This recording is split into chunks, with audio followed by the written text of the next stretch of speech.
Bonjour à tous et bienvenue sur Partout à Clix, votre chaîne YouTube entièrement en français, entièrement dédiée à HeroClix. Aujourd'hui, on continue de faire les reviews express des figurines DC Masters of Time que j'ai pu obtenir au sein de la brique que Whiskin m'a fait parvenir et que je remercie à nouveau. Nous avons déjà vu les communes, les unco, les rares, les super rares. Il est donc maintenant tout naturel de passer à la chase que j'ai obtenue. Il s'agit d'Harley Quinn, figurine numéro 061. Je vous présente déjà la sculpture, donc vous voyez, et avec son petite, c'est une sitar ou un autre instrument à cordes, assis sur un petit tonneau. Voilà, une sculpture assez sympa. Alors, prête pas vraiment, on se dit qu'est-ce qu'elle va faire sur un champ de bataille. On va voir ça ensemble. Déjà, on voit que le socle est cerclé d'argenté, donc le personnage est unique. Vous ne pourrez pas en jouer plusieurs au sein de votre équipe. Donc, on va voir la carte. Harley Quinn.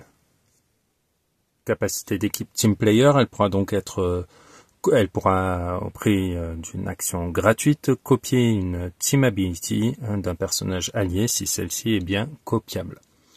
On retrouve ici le cerclage argenté qui précise bien que le personnage est unique, la couleur ocre pour définir sa rareté, c'est une chase. Mot-clé Kryptonian Celebrity Past. Elle a un premier trait. Quand Harley Quinn devrait recevoir 3 dommages ou plus, elle n'en reçoit qu'un à la place. Ça veut dire que si on va prendre au hasard, un Batman arrive, vient pour lui mettre 3 de dégâts, vous voyez le 3 en bas à droite, eh bien, si elle doit prendre 3 de dégâts ou plus, elle n'en reçoit qu'un à la place. Donc c'est assez intéressant puisqu'elle ne fait que 30 points, elle n'a que 4 clics de vie, mais si vous affrontez des grosses pièces qui mettent des gros dégâts, ça peut être un avantage pour elle puisqu'elle va pouvoir tenir. On voit qu'elle a du running shot, du side step, une valeur d'attaque de 11 toute sa vie, un 17 avec super sens toute sa vie, et surtout elle apporte le très important et indispensable contrôle des probabilités, un pouvoir qui va manquer chez les Kryptoniens, donc pour 30 points, un petit soutien qui peut faire ça, et qui va durer sur la map grâce à son trait Jester of Castle Hell. Donc c'est intéressant. On voit qu'elle a un deuxième trait, Wood from the Hop Forest. Donc en action gratuite, vous voyez, c'est la nature de l'action, là, free. Vous retirez un marqueur de terrain gênant qui n'est pas un débris, vous le retirez, et vous générez un marqueur de terrain feu, fire smoke terrain, donc un marqueur de terrain fumée de feu, quoi, dans chaque case que le marqueur que vous avez retiré occupé. Parce qu'il y a des marqueurs qui vont faire plusieurs cases.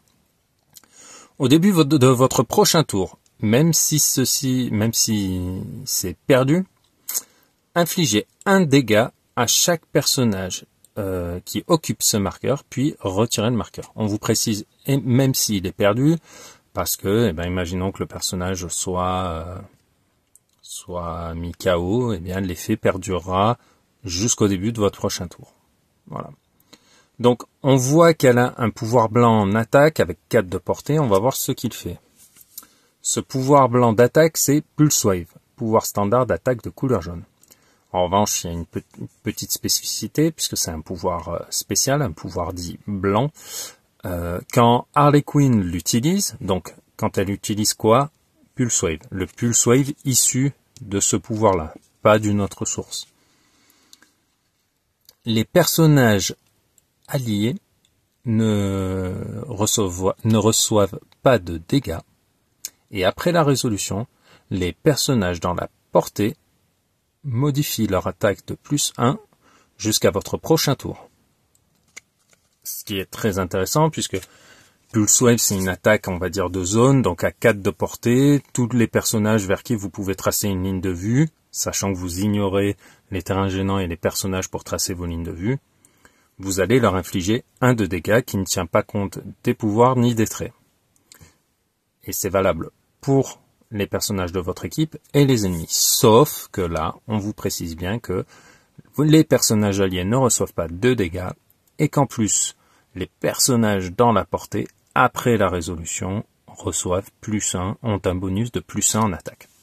Donc c'est un petit soutien qui, contrairement au soutien habituel, va pouvoir rester sur la map assez, on va dire, pas facilement, mais si un personnage qui fait 3 dégâts ou plus l'attaque, il ne lui fait plus qu'un. Donc pour la mettre, la façon la plus rapide, on va dire traditionnelle de la mettre KO, ce serait de faire 2 attaques à 2 dégâts.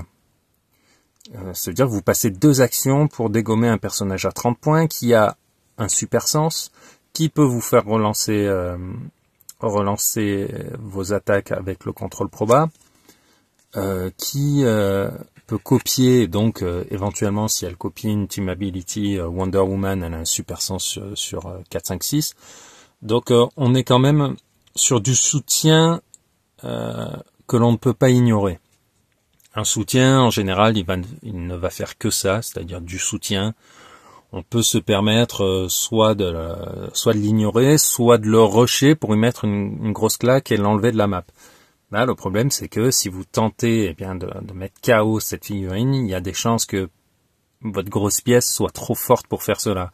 Et à contrario, votre attaquant secondaire, voire tertiaire, il puisse pas la mettre KO en une seule attaque, déjà c'est impossible, mais en plus c'est vous exposer, et si vous voulez la jouer dans une thématique kryptonien, il y a des chances que dans votre équipe vous ayez un Superman, et que donc cela puisse, il puisse y avoir un retour de bâton assez violent.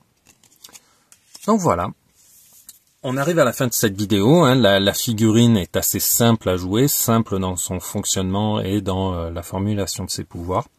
Néanmoins, si vous avez des questions liées à son utilisation, n'hésitez pas à me les laisser dans les commentaires, j'y répondrai avec plaisir.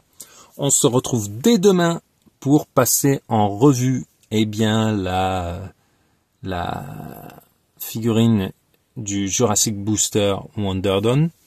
Donc voilà, n'hésitez pas, laissez des petits messages, je vous dis à bientôt.